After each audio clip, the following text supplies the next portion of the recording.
السلام علیکم دوستوں، کیسے ہم سبھی لوگ and welcome back to G N T facts. دوستوں، آج جس کی میں آپ کو کہانی سنانے جا رہا ہوں وہ ایلزابتھ فرزل کی کہانی ہے۔ اس کو فرزل کیس بھی کہا جاتا ہے۔ ایلزابتھ فرزل صرف 18 سال کی تھی جب وہ اچانک سے غائب ہو گئی۔ غائب ہو جانے کے 24 سال بعد پولیس نے آخر کار ایلزابتھ کو ڈھونڈ نکالا، اور جس جگہ سے اس کو ڈھونڈا گیا وہ آپ یقین نہیں کریں گے۔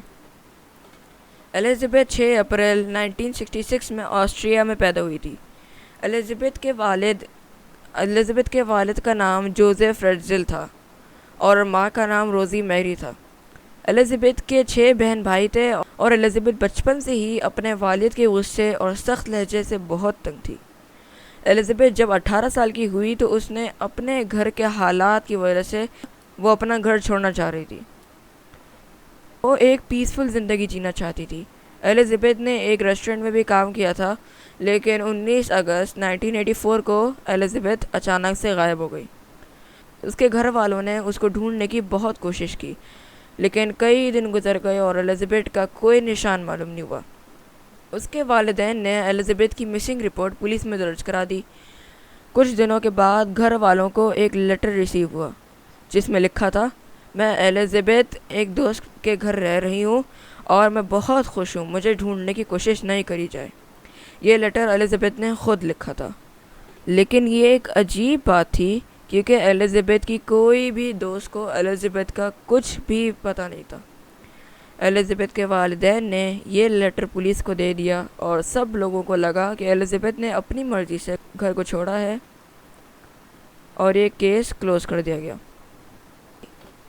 لیکن ایک بات جو کسی کو پتہ نہیں تھی کہ ایلزابتھ اپنے ہی گھر کے نیچے ایک خفیہ کمرے میں رہ رہی تھی، اور اس کمرے کے 8 دروازے تھے اور ہر دروازے کی چابی صرف جوزف فرزل یعنی ایلزابتھ کے والد کے پاس تھی۔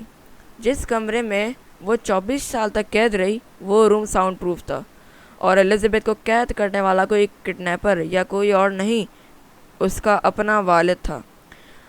جوزف نے جو اپنی بیٹی پر ظلم ڈھائے وہ ایک مینٹل اور پاگل بندہ ہی کر سکتا تھا۔ وہ اپنی بیٹی کو صرف 3 دن میں ایک بار کھانا پانی دیا کرتا تھا۔ جوزف اپنی بیٹی کے ساتھ یہ سب 24 سال تک کرتا رہا اور کسی کو کانوں کان خبر تک نہیں ہوئی۔ ایک دن جوزف کی کسی غلطی پر پولیس کو جوزف پر شک ہو گیا۔ پولیس نے انویسٹیگیشن سٹارٹ کر دی، اور ان سب انویسٹیگیشن کے دوران جوزف بہت پریشان ہو گیا۔ پولیس جوزف کو پریشان دیکھتے ہوئے پولیس کا شک اور بڑھتا گیا۔ جوزف کو یہ ڈر تھا کہ پولیس اس کے گھر کی تلاشی نہ لے لے، تو جوزف نے اپنی بیٹی کو آزاد کرنے کا سوچا، لیکن پولیس کی نظروں میں آ گیا۔ آخر کار 24 سال کے بعد جوزف کو پولیس نے پکڑ لیا۔ مارچ 2009 کو جوزف کو عدالت نے عمر قید کی سزا سنا دی۔ اس کو ایک اسپیشل جیل میں رکھا گیا تھا کہ جہاں پر پاگل اور مینٹل مجرموں کو رکھا جاتا تھا۔ ان سب واقعات کے بعد ایلزابتھ کو علاج کے لیے ہاسپٹل بھیج دیا گیا، اور پھر ایلزابتھ کو عدالت نے آسٹریا کے ایک چھوٹے سے جزیرے پر اپنی نئی زندگی گزارنے کے لیے بھیج دیا۔